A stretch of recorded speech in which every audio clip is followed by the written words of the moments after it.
ഇനി ശിരൂർ ദൗത്യം പുനരാരംഭിക്കുന്നതിനായി ഡ്രഡ്ജർ ഇന്ന് കാർവാറിൽ എത്തിക്കില്ല. കാലാവസ്ഥ മോശമായതോടെ ഡ്രഡ്ജർ കരക്കടിപ്പിച്ചു.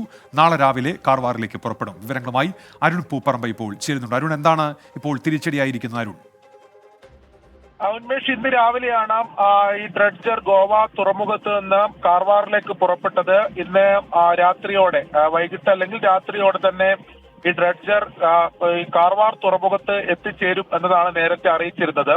ഇതിന്റെ യാത്രാ മധ്യേ ഈ കടലിലെ കാറ്റിന്റെ വേഗത കൂടി, അതായത് പ്രതികൂലമായിട്ടുള്ള കാലാവസ്ഥ ഉണ്ടായി എന്നതാണ് നമുക്ക് ഇപ്പോൾ ലഭിക്കുന്ന വിവരം. ഇതേ തുടർന്നാണ് ഇതിന്റെ യാത്ര ഇപ്പോൾ നിർത്തിയിട്ടുള്ളത്. ഇത് കരയ്ക്ക് അടുപ്പിച്ചു എന്ന വിവരമാണ് ലഭിക്കുന്നത്. ഇനിയിപ്പോൾ അത് ഒരിക്കൽ കൂടി കാലാവസ്ഥയുടെ ഗതി പരിശോധിച്ചതിന് ശേഷം മാത്രമേ അത് പുറപ്പെടുകയുള്ളൂ. നാളെ രാവിലെ ആയിരിക്കും കാർവാറിൽ എത്തിക്കുക എന്ന വിവരമാണ് നമുക്ക് ഈ ഘട്ടത്തിൽ ലഭിക്കുന്നത്.